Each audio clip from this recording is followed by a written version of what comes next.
As you can see, I'm back at the station again, and I've wrecked it.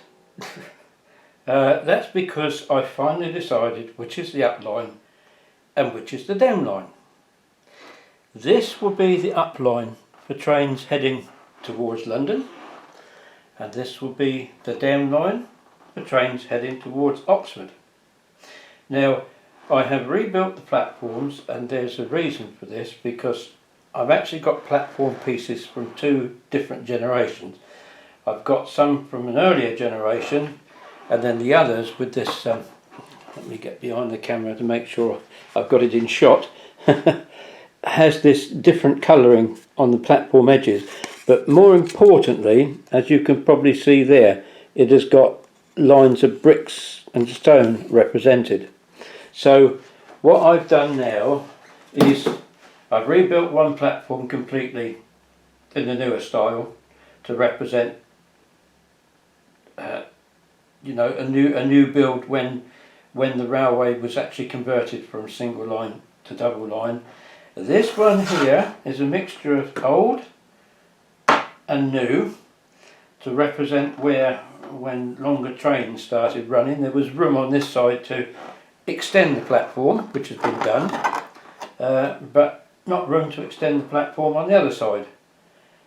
So now all we've got to, oh, and I've also changed my mind about where the bay is going, because now the trains are heading towards Oxford that way.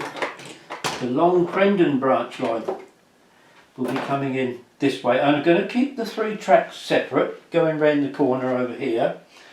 Simple reason being, I've got a mixture of DCC and non-DCC multiple units of rail buses, and I can then hook up that particular track to whichever power source that I want. So let's have a look, shall we? I've got to make sure. First thing you have to do is to make sure the platforms are wide enough apart for the footbridge. That's done. So I'm now going to say, here, what the hell's that? Oh, never mind. This is roughly where the branch is going to finish. Just enough room for a two-coach train, I think, there. I may have to extend it slightly when I double check, which means that I can now start to put on again which means I've got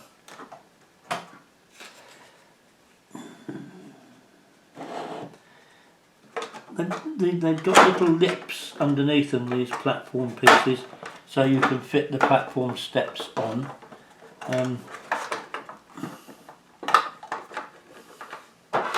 I'm now wrecking everything while I'm doing it, that's true, but anyhow.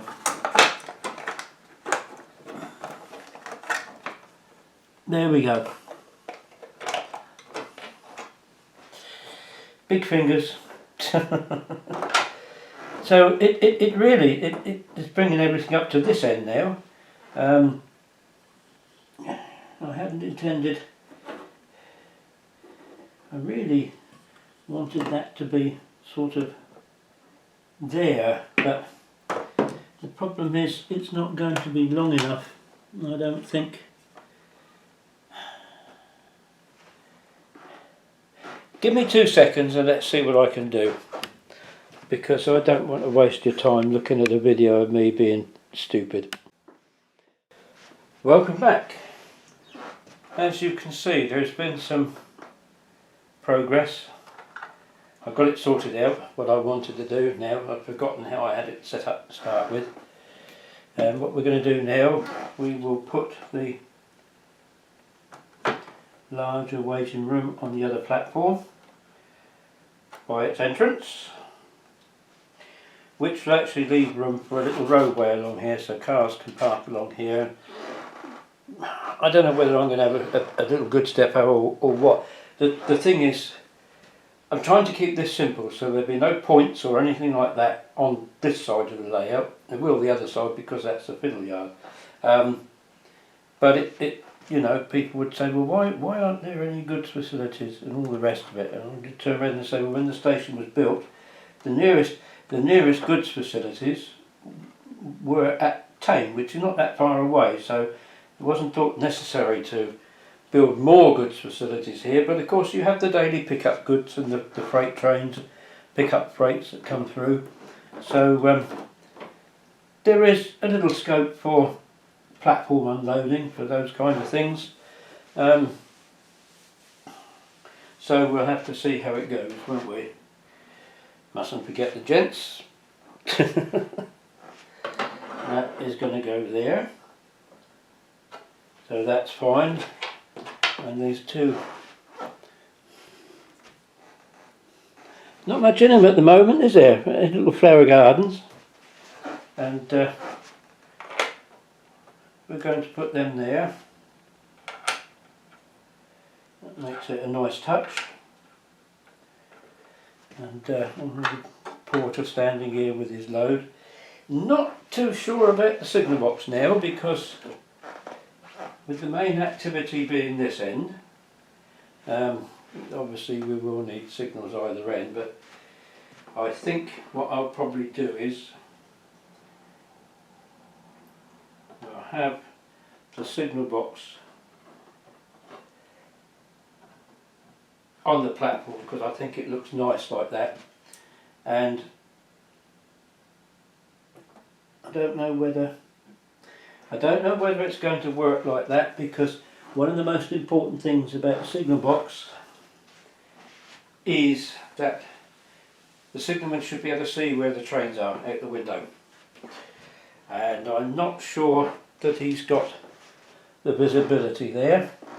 I'll have to have a think about that one. That may change. It does look a bit cluttered at that end, but we shall see. Now I've got to do, I may even need to buy another kit. I've got 2 platform canopy kits, and that will probably do for this platform. I've got a little newspaper stand here, which I've got to find room for on the main station. Actually, if the truth is known, that could probably go there if I just bring that forward a fraction, and that will stand there. Yes, why not? There we go. So that's that. I don't like this, but I'll put it there for now until I can find something better. And that means that everything else is now going to have to be shuffled around. We've got the station hotel.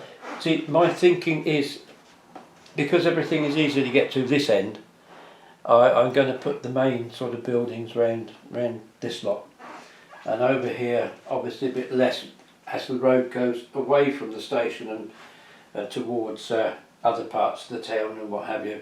I might even put a little incline this side, and so that it looks as though it's driving up to a wall on the back scene. So we'll have to see. But next time you come back to the layout, hopefully I will have a circle completed on the inner one, and I might be able to demonstrate some analogue stuff. But for the time being, I think a lot of you will be thinking to yourselves, what's he going to unbox next? And I can promise you something very different. We're looking at that, I expect you're wondering what the hell's inside it, aren't you? Well, I've shown you the FEL loco, and I've spoken about the British Railways Modernisation Plan of the 1950s. Well now, you've seen the kerosene castle, which was an attempt at having a gas turbine loco, and of course British Railways were looking for locomotives which not be overly heavily weighted over the bogies, and would be able to be driven from either end. So during the 1950s a lot of people were on the drawing board working something out, and once again from the English Electric Vulcan foundry came a prototype, a most unusual one, because this one was a gas turbine, and it was designed by Mr. Hughes of English Electric, completed in 1961. The trouble is, it was like shutting the gate after the horse had bolted, because by that time already the two kerosene castles had been dismissed as being a failure. Here we have a very, very different locomotive indeed, and it was in their sort of numbering series. The prototype Deltic, which is now in York Museum, I didn't buy a model of it at the time because I wasn't into the middle railway again at that moment. I wish I had done now, because the second-hand market is asking silly prices. So I'll be having a look to see if they do another one. Then you had a diesel electric DP2, and then you had gas turbine prototype, and here is GT3, and we'll just open it up.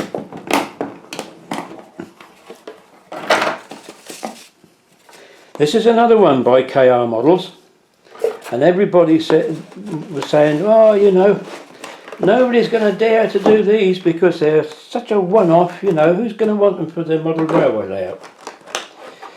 Well, I put my name down originally for one because it was going to be quite unique.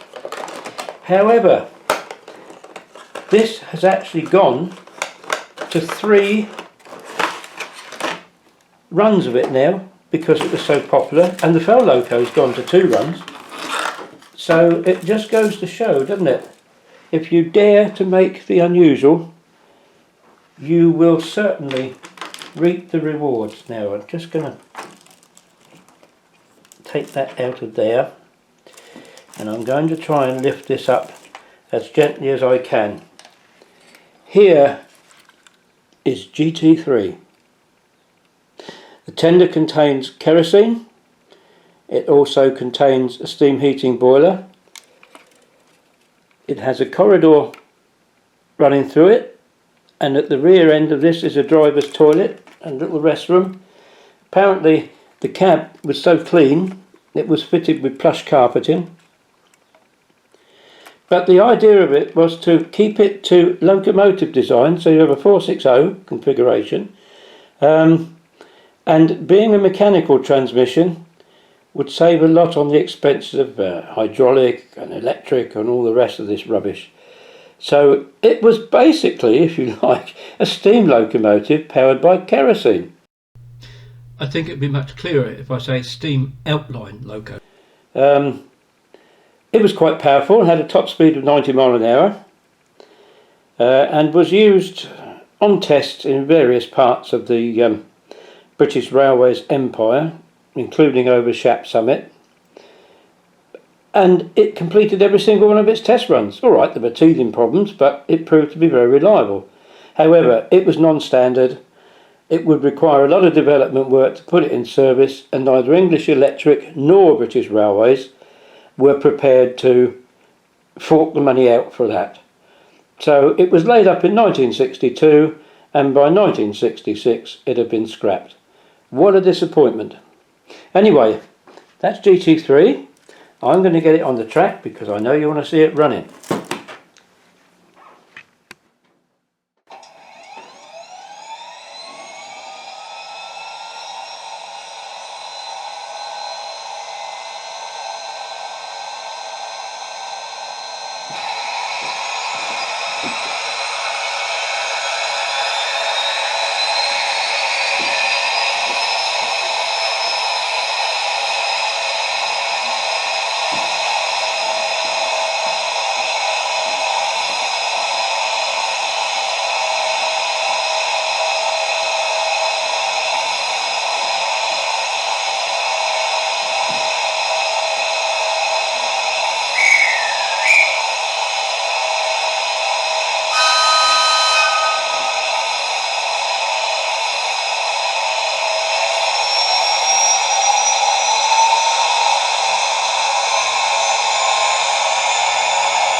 And there you have it.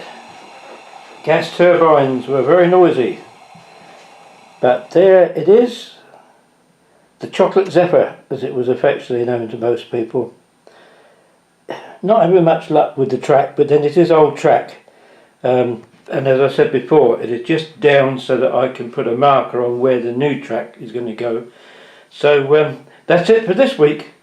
Hope you've enjoyed it.